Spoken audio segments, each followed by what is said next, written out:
Алмазбек Абытов Кыргыз Республикасынын өкмөтүнүн жогорку кеңештеги туруктуу өкүлү болуп дайындалды. Бул тууралуу бүгүн 4-сентябрда парламенттин жалпы жыйынында спикер Дастанбек Жумабеков билдирди. Абытов буга чейин өкмөттүн жогорку кеңешиндеги туруктуу өкүлүнүн орун басары болуп иштеген. Эскерте кетсек, Алмазбек Абытов маркум Ашырбек Темирбаевдин ордуна дайындалды. Ашырбек Темирбаев ушул жылдын 16-июлунда 67 жашында дүйнө салган. Ал оорудан улам Бишкектеги ооруканалардын биринде каза болгон. Бүгүн 4-сентябрда мурдагы президент Алмазбек Атамбаевдин ишине байланыштуу соттук отурум болуп өттү. Ишти Бишкек шаардык соту карады. Соттук отурум Улуттук коопсуздук мамлекеттик комитетинин имаратында болду. Аталган сот мурдагы президент Алмазбек Атамбаевдин кармалуусун мыйзамдуу деп тапты. Жактоочу Сергей Слесаревдин айтымында сот Атамбаевди 26 октябрга чейин камакка алынуусу тууралуу чечимди күчүндө калтырды. Жактоочулар сотко 2 өтүнүч менен кайрылышкан. Анын биринчиси Алмазбек Атамбаевдин 7-8 августта кармалышы. Бул фактыны кайрадан кароо, экинчиси Атамбаевге карата 26 октябрга чейин абакта калтыруу боюнча тандалган баш коргоо чарасын өзгөртүү. Бирок сот алардын өтүнүчүн канааттандырган жок. Мурдагы президент Алмазбек Атамбаев салдырган Бишкектеги 7-апрель шейиттери мечити камакка алынган жок. Бул тууралуу башкы прокуратуранын маалымат кызматы билдирди. Болгону аны курууга кеткен каражат каяктан алынганы иликтелип жатат. Башкы көзөмөл орган Атамбаевдин коррупциялык иштери боюнча козголгон кылмыш ишин иликтөөнүн алкагында 7-кичи райондогу мечитти мурдагы президент курдурганы аныкталганын эске салды. Буга чейин аталган мечитти камакка алынганы кабарланган болчу. 1 гектар жер тилкеси Форум илимий өндүрүштүк фирма жоопкерчилиги чектелген коомуна катталган. Бул Атамбаевге таандык, бирок мечит камакка алынып, иштөөсүнө чектөө киргизилген жок деп айтылат маалыматта. Азыркы тапта тергөөдө тек гана мечитти курууга кеткен каражат кайдан алынганы иликтенип жатканын кошумчалашты. Эскерте кетсек, буга чейин мурдагы президенттин 135 мүлкү камакка алынып, 20сы кайра чыгарылган. Бишкек мэриясынын муниципалдык менчик башкармалыгында болгону 1,5 ай иштеген мурунку кызматкерге $305,000 алып качып кеткен деген шек менен издөө жарыяланды. Бул тууралуу Бишкек шаардык ички иштер бөлүмүнөн билдиришти.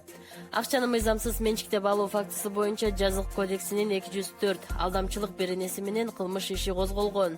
Учурда шектүү изделип жатат деп айтылат билдирүүдө. Шектүү муниципалдык менчикти сатуу боюнча аукциондун протоколдорун жасалмалап Москва көчөсүндөгү 8 батирди мыйзамсыз саткан.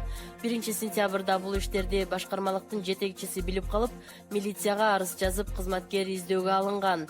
Сатылып кеткен мүлк экс-мэр Нариман Тулеев 2017 жылы мамлекеттин карамагына өткөрүп берген батирлер. Ал жалпысынан 11 батирди кайтарып, анын 8-и мэриянын, 3-өө башкы прокуратуранын балансына берилген.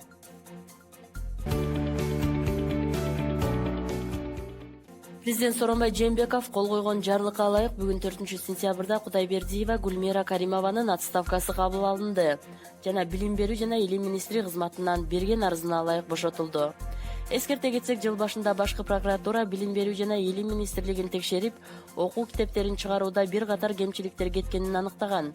Көзөмөл органы ушул китептерди басууда мыйзамсыз түрдө 32 миллион сомдон ашык каражат корогонун аныктап, билим берүү жана илим министрлигине кылмыш ишин козгогон. Бирок кийин премьер-министр Мухаммедкалый Абылгазиев айрым окуу китептеринде кетирилген каталар боюнча Кудайбердиеваны айыптоо акылга сыйбаган нерсе экенин айтып, аны коргоп чыккан.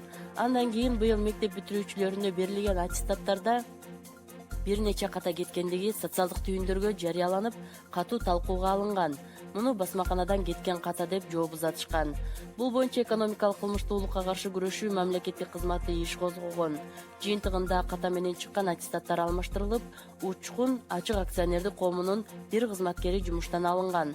Аттестат менен эле токтоп калбастан, Иса Акунбаев атындагы медициналык академиянын бүтүрүүчүлөрү ката жазылган дипломдор берилип жатканы маалымдап, кайрадан дипломдор оңдотулуп берилген. Бирок андан дагы ката чыккан.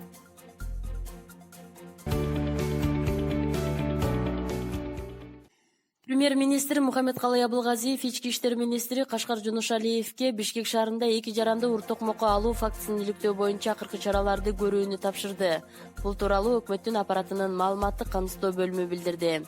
Мындан тышкары өкмөт башчы саламаттык сактоо министрлигине жабыркагандарга квалификациялуу медициналык жардам көрсөтүүнү, зарыл дары-дармектер менен камсыздоо тапшырмасын берди. Ырайымсыздыгы менен таң калтырган 2019 жылдын 28 августунда болуп өткөн 2 жаш жигитти ур токмокко алуу окуясы тыкырыйликтенип, күнөөлүү адамдар жоопко тартылууга тийиш. Окуя болгон жерге келип, кайдыгерлик жана кесип көзсүздүк көрсөткөн милиция кызматкерлерине карата тийиштүү чаралар көрүлүшү керек. Укук коргоо органдарында мындай кызматкерлерге орун жок деп баса белгиледи Абылгазиев. Эске салсак, интернетке Бишкекте эркек киши катуу сабалып жаткан видео тараган. Анда бир нече эркектин ортосунда чыр чыгып кетет. Алардын бири катуу сокку алып эсин жоготот. Экинчиси каршылык көрсөтүүгө аракет кылат. Бирок эки эркек аны уур тепкиге алат. Шектүүлөрдүн ким экени аныкталып, учурда аларды милиция издеп жатат. Прокуратура окуя болгон жерге барган милиционер кишилерди чала жаңылып сабаган кылмышкерлерди алып кетип, из жашырышына шарт түзгөнүн билдирди. Ага карата кылмыш иши козголду. Ал эми токмок жеген кишилер оор абалда ооруканада жатат.